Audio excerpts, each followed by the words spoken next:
tranquilidade característica que rodea a igrexa parroquial de San Xián do Carballo vese súbitamente alterada cada 3 de maio, día no que centos de persoas do concello e das terras veciñas achéganse ata aquí para participar na romería do San Benito.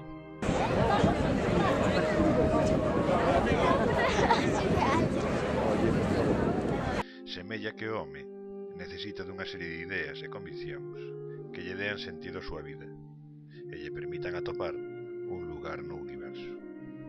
Achegarse a este santuario entra dentro desta necesidade local e universal.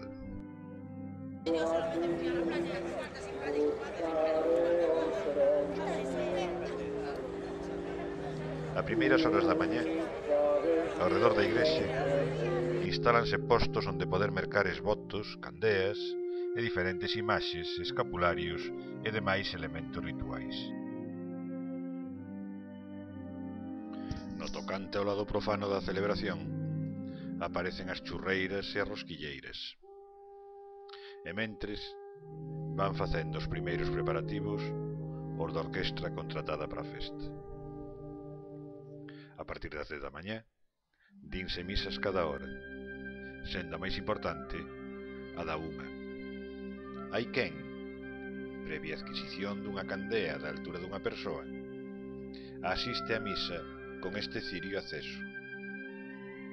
Rematada a liturxia, deixan a candea na igrexa a modo de ofrenda. Entrementres, dous regreses xa feitos estes mesteres, na capela onde se venera o San Benito, poñen o santo e recollen esvotos, acenden candeas, entregan reproduccións en fotografía do santo, recollen as xenerosas esmolas dos romeiros e ao tempo, cunha imaxe do santo duns 25 centímetros, fan o sinal da cruz sobre os oferentes. Na actualidade, e dada a omnipresente presenza do plástico e debido á grande aglomeración, tanto as ofrendas en especie como os esvotos vanse acumulando nunha beira do altar, deixando sitio preferente para as esmolas. Esta actividade continua. É tal a cantidade de xente que ata aquí ven que están toda a mañá coa mesma. Nin se parou durante a misa maior, nin mentre se realizou a procesión.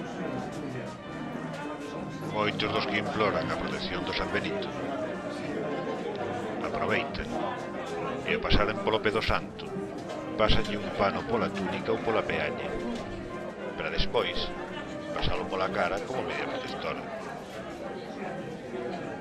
Na fonte que está ao pé da igrexa, algúns collen auga para levar para casa, outros beben un grolo ou lavan a cara.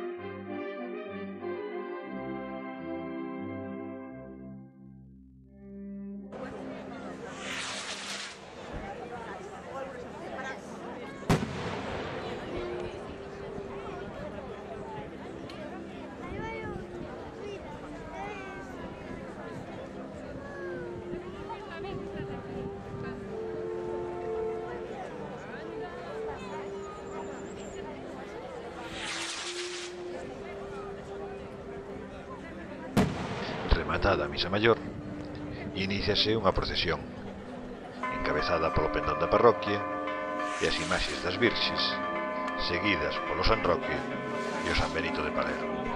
A continuación, van os sacerdotes e o pobo. Chégase ata o cruceiro para regresar dando unha volta ao redor da igrexa.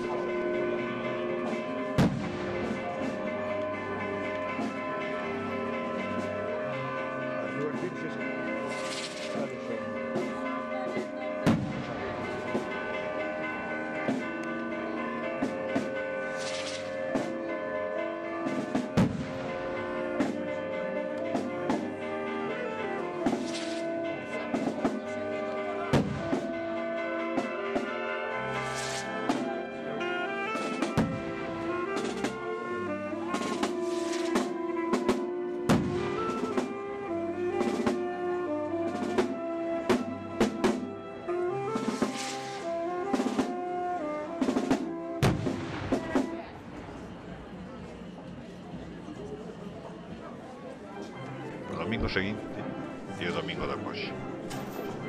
Os que non se puideron achegar ao santuario cumpren co rito. E ao rematar a misa maior, e despois dunha procesión que só circunda a igrexa, realízase nun ton festivo a poxa dos produtos achegados ao día da Romaría.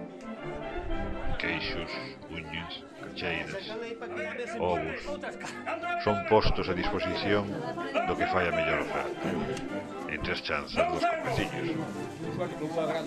Rematado o acto da poxa, recontanse os beneficios da mesma, dando por servicio da Romaría, que ano tras ano reúne a xente da contorna. 2 euros! 2 euros a cada lengua! É dunha porta. 1 euro a unha! 1 euro a dúas e as tres! Estes quanto dá? Si quanto dá? Seguidísimo, entón repires a